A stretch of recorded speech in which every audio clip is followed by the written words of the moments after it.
40% of Americans have smoked it. I'm not talking about tobacco, I'm referring to marijuana.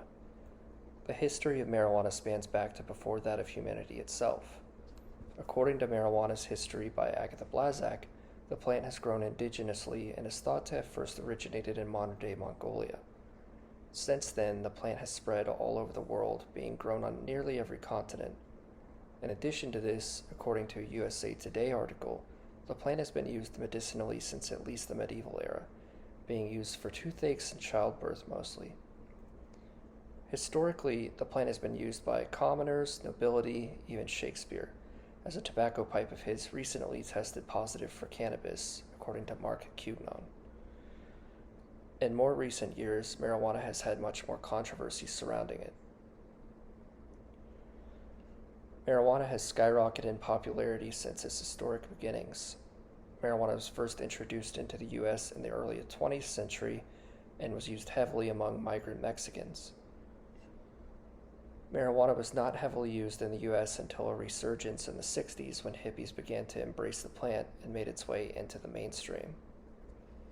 Marijuana had already been targeted in the 20s, largely because of disdain and racism towards the migrants that were bringing the plant over.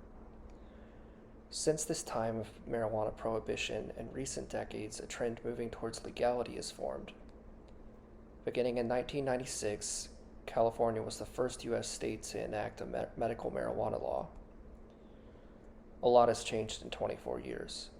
Nearly all of U.S. states, 47 in total, have some form of medical marijuana law. For those out of the loop wondering why medical marijuana is being legalized, there is a plethora of ailments that cannabis have been helpful in alleviating. More commonly, medical marijuana is prescribed for patients suffering from neurological disease like Parkinson's, ALS, or MS. It's also used for insomnia, chronic pain, cancer, and AIDS. Marijuana has natural anti-inflammatory compounds inside it that help with many of these diseases. It's been a great alternative to pain relief, it's been a great alternative to pain relief medications like highly addictive opioids, as it is not physically addictive.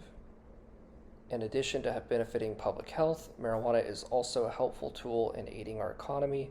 Before marijuana legalization, all of the revenue that is currently going towards it was filling the coffers of drug cartels or drug dealers or growers. This was empowering criminal organizations and contributing to more crime on a larger scale.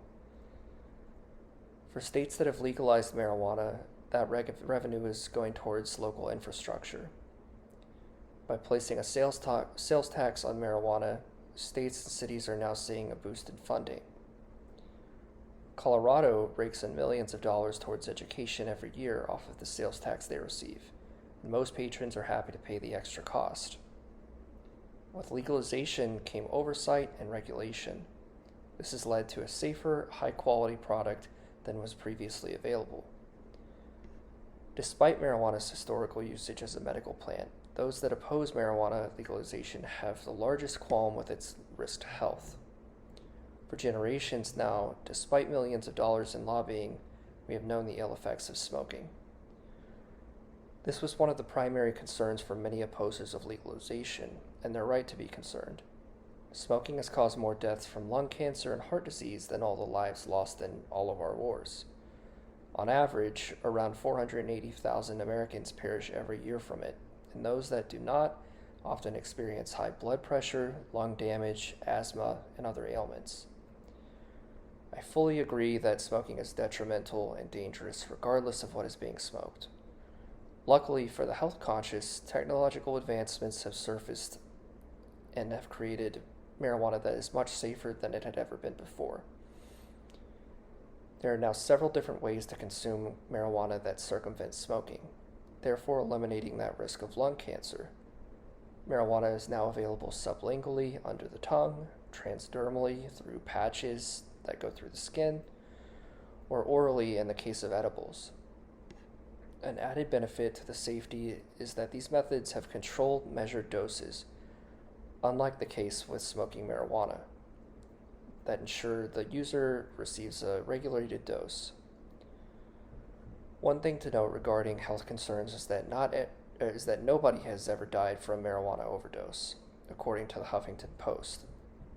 The article goes on to state that marijuana is much safer than already legalized drugs, according to a research study from the UK. Another often cited reason claimed by opposers of legalization claim that marijuana legalization would lead to increases of DUIs and that marijuana interferes with the ability to drive. While there is not currently any solid causation to show that legalization would increase DUI rates, the effect of marijuana on driving seems to be more concrete. The CDC states the following: marijuana can slow your reaction time and ability to make decisions, according to What You Need to Know About Marijuana Use in Driving.